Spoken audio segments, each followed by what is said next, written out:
Hi friends, இன்றைக்கி நம்ம நண்டு பிரியாணி தான் செய்ய போகிறோம். நான் ஃப்ரெஷ்ஷாக நண்டு வந்து வாங்கிட்டு வந்துட்டேன். இந்த நண்டை வந்து முதல்ல வந்து நல்லா வாஷ் பண்ணிவிட்டு க்ளீன் பண்ண ஸ்டார்ட் பண்ணிடலாம். நண்டை வந்து எப்படி க்ளீன் பண்ணுறது நிறைய பேருக்கு தெரியும். அந்த மேல் ஓடு வந்து எடுத்துகிட்டு உள்ளே வந்து இருக்கிறதெல்லாம் நல்லா க்ளீன் பண்ணிட்டு அதுக்கப்புறம் அந்த கால்லாம் தனியாக எடுத்துக்கணும். இப்போ நான் பிரியாணி பண்ணுறதால அந்த கால்லாம் வந்து எடுக்காமல் தான் போடுறேன்.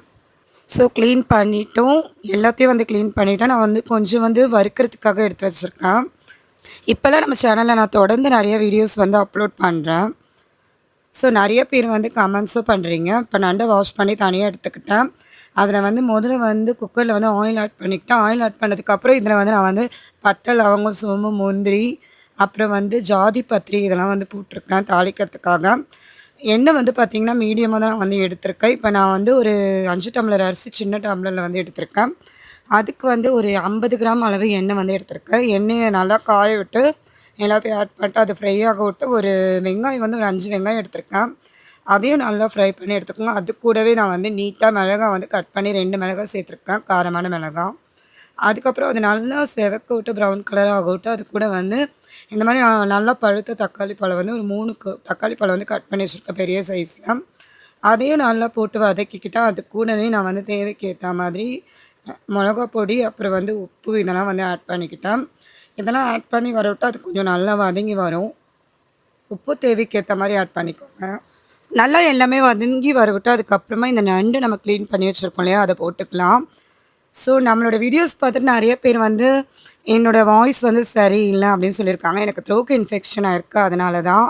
இப்போ வந்து இது கூட வந்து நான் மஞ்சத்தூளை ஆட் பண்ணிக்கிட்டேன். மஞ்சத்தூள் ஆட் பண்ணி விட்டு அதை நல்லா வதங்கி வரணும். கொஞ்சம் நல்லா எண்ணெய் பிரிஞ்சு வர விட்டு நம்ம இஞ்சி பூண்டு பேஸ்ட்டும் ஆட் பண்ணிக்கலாம். எல்லாமே கலந்து விட்டு எல்லாமே மொத்தத்தில் பச்சை வாசனை வந்து போகணும். போகவிட்டு ஃபைனலாக வந்து புதினா, கொத்தமல்லி இதெல்லாம் ஆட் பண்ணியிருக்கேன். இப்போ நம்ம குக்கரில் தான் போட்டு பண்ணுறதால வாட்டர் ஆட் பண்ணிக்கலாம் தேவைக்கேற்ற மாதிரி. ஆக்சுவலி நான் சீரக சம்பா ரைஸ் தான் இதுக்காக யூஸ் பண்ணியிருக்கேன். சீரக சம்பா வந்து பச்சரிசி யூஸ் பண்ணியிருக்கிறதால நம்ம 1 கப் அரிசிக்கு வந்து 1.5 கப் வாட்டர் ஆட் பண்ணிக்கலாம்.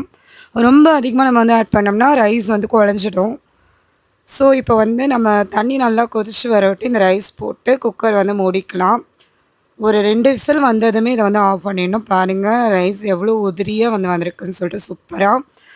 ஸோ நான் எப்போவுமே இந்த பேட் கமெண்ட் பண்ணுறவங்கள பற்றி கவலையே படுறதே இல்லவே இல்லை. நம்ம என்ன பர்பஸ்க்காக பண்ணுறோமோ அதை மட்டும் பண்ணுறது. எனக்காக ஒரு 5000 சப்ஸ்கிரைபர் இருக்காங்க. யார் நல்ல விதமாக கமெண்ட்ஸ் பண்ணுறாங்களோ அவங்களுக்கு மட்டும் தான் ரெஸ்பான்ஸ் பண்ணுறது, ரிப்ளை பண்ணுறது. ஸோ இந்த நண்டு பிரியாணி சாப்பிட ரொம்பவே டேஸ்ட்டாக இருந்துச்சு. நீங்களும் இது மாதிரி மழை டைம் கோல்டாக இருக்க டைமில் இதை சாப்பிட்டு பாருங்கள்.